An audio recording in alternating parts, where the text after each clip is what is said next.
This is Houston Newsmakers with Khambrel Marshall. Well, 1 week of the Trump presidency, so much has taken place already. One area we will focus on this morning potentially has to do with Houston and the Texas border. The president last week signing an executive order to start the process of building a wall along the border with Mexico, and also announced plans for penalties for so-called sanctuary cities. Here this morning to talk about it, Charles Foster, chairman of Foster LLP, a global immigration law firm. He is the founding chairman of the State Bar of Texas Immigration Law Section and past president of the American Immigration Lawyers Association. Dr. Jeffrey Hoffman is the director of the Immigration Clinic at the University of Houston Law Center. And Jared Whitfield is an attorney, former chair of the Harris County Republican Party. Thank you all for being here. President Trump ran on the wall, so it really shouldn't be a surprise that he made the announcement he did last week, is it? Not a surprise, and I think it became a metaphor for his campaign, but it really doesn't make any sense. The best evidence of that is his own Secretary of Homeland Security, General John Kelly, who's a fine appointee. He said the wall really wouldn't be the solution. We already have a wall in the areas where it's really needed. It's really fencing, and I think to say we're going to spend upwards of $25 billion on the wall to fulfill a campaign promise that never made any sense is just a total waste of money and time and effort. I get the sense that you would agree with that and you wouldn't. That's exactly right. And it's refreshing to see an elected official who campaigned on one thing actually delivering on that promise early on in their administration. So that's extremely important. And obviously, this made sense to a whole lot of Americans, and that's why President Trump received 306 electoral college votes. This was his primary mandate, and he's delivering. Dr. Hoffman, that's an interesting point, that whatever we may think at this table, voters said, we want this guy. Well, I think that we have to look at the executive order and the language in the order, because it's there are actually three separate orders. And the most troubling aspect of it is the interior enforcement and how he's going to basically expand interior enforcement to anybody who has any charge of any criminal charge as opposed to a conviction. He's going to expand it to anybody who is entered without inspection.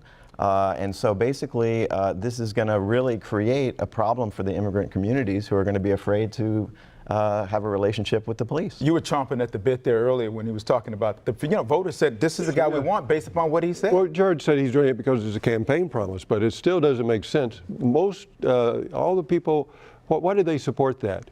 Because the border was wide open, people flooding across the border. All of that was completely false. We have the lowest rates of illegal immigration since Richard Nixon was president. It's gone down dramatically.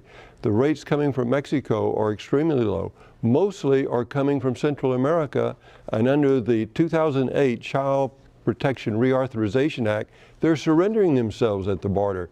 Even President Trump in his remarks talked about the Central Americans.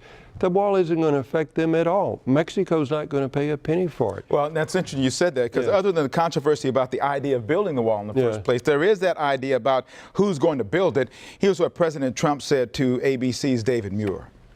Ultimately, it'll come out of what's happening with Mexico. We're going to be starting those negotiations relatively soon, and we will be, in a form, reimbursed by Mexico, which I've always said. So they'll pay us back? Yeah, absolutely, 100%. So yes. the American taxpayer will pay for the wall at first?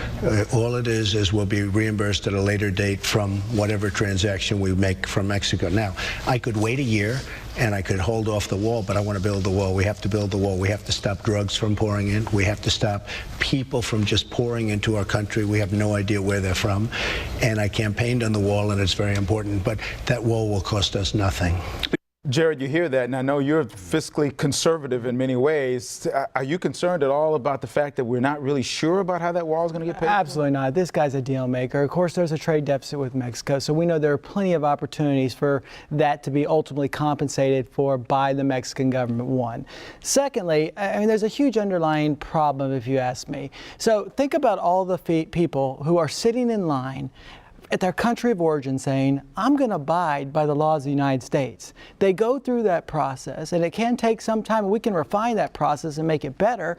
But these other folks are just saying, I'm going to just thumb my nose at the law. I'm going to come here illegally. I'm going to benefit off the U.S. taxpayers' back. And that's just plain wrong from a fundamental perspective. And I think people have object to that. And that's why President Trump is now President Trump by a substantial majority of those voting in the Electoral College. Well, let me just respond to that. I think this idea that there's this illegal immigration pouring across the border is another alternative fact that Trump is espousing. This is and both of you are talking about facts. By the way, nothing but the truth is a philosophy of this program here. Hashtag nothing but the truth. Anything that's not truth, we'll vet it. And after we tape it, we'll make sure on Facebook we'll vet it as well. If it's not true, we're going to talk about it. And here's a question, just let me ask, because these gentlemen would know as well as anyone. I think we can all agree there are illegal aliens coming across the border. There can be a dispute as to what that number is, but I don't think there's any doubt that people are crossing this border illegally. You need only look at the individual that killed Kate Steinle, who was an illegal alien. This is, again, this alternative universe. Yes, they come across the border illegally, but in the lowest rates in 40 years. You would think from the rhetoric it's out of control. Yes, unfortunately, we have a large undocumented population here, but mostly came 10, 20, 30 years ago. And some are criminals, but they commit crime at the lowest rates of any group in America. They're not just the fact that the numbers that there are, in order to get them, that they're as low as they've ever been, really. And the net migration from Mexico is zero. Hey, let's talk about that. Let's talk about that. But they say the numbers, but they won't give you a number. What are the numbers? Is it 100,000? Is it 200,000? Is it 1 million? Is it 5 million? You say the numbers are there, but you say they're lower. But what is the number? The numbers have been established statistically. What is the number? How many came over last year? The numbers that came over last year, back in, I think, 2005, we had... No, last year. What about last year? Somewhere several 100,000. Most of them were Central Americans surrendering themselves. And at the border. How did they get there, though? Because of catch and release. Why did they surrender at the border? Because we have a policy that Trump is getting rid of catch and release. So you come, you get, say, catch you, go on back. But how do they get here? They have to go through Mexico. Stop. I want to make sure that we have a conversation that we're going to. So you say that what he's saying is distorted. Why so? Because it's distorted to the extent that the wall will have no impact on this. I'm citing now General John Kelly in his testimony over a period of years. Anyone, even the Border Patrol, only calls for 23 miles additional fencing. This is really a distortion. If you really wanted to spend that money, we should have more immigration judges, more trial attorneys. If you're put into deportation proceedings today, your hearing may not be set until the year 2019. President Trump has promised a freeze on hiring, so he's actually going to make things worse. One more thing. The president has already, in my opinion, will cause more illegal immigration. Why is the illegal immigration down from Mexico? Because the economy is getting better. He's going to do more to destroy that economy, therefore causing more of a surge of illegal immigration from Mexico. And both of you have points to make on that. Well, and you need only ask Prime Minister Benjamin Netanyahu of Israel whether or not walls and fences work. They do. And the reality is we are in a whole different environment where there are terrorists, there are narco-drug traffickers who are doing everything they can to penetrate our border. It makes all the sense in the world for us to put up a barrier similar to what's done in Israel to prevent and keep our folks safe. We have a process. We have a legal process for folks to come here legally. And if you want to come to the United States, just to it doesn't make sense. It doesn't make sense to diminish our values as a country to ban refugees. This is another important point. 120-day ban on all refugees. That diminishes our international legal obligations as Americans. How? Because we have an international legal obligation under the protocols of the Refugee Convention. If you have a country that is notorious for producing folks that are causing very bad things to happen, and you don't have a proper vetting process in place. That's another false. Don't we want to protect our citizens? Isn't that our ultimate goal of the Commander-in-Chief, to protect us? Jared, that's another thing, this alternative facts. Mr. Trump says we do not have a proper vetting purposes.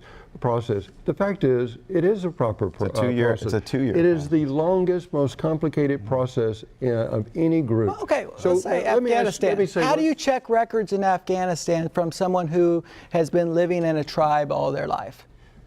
What so you're putting credibility in the system that is implemented by a Taliban government at one point to actually vet that individual and the records associated with that individual's conduct while in Afghanistan. It just doesn't work, and I don't have confidence in it. At any given time, there are millions and millions of people in refugee camps that have been living there for years.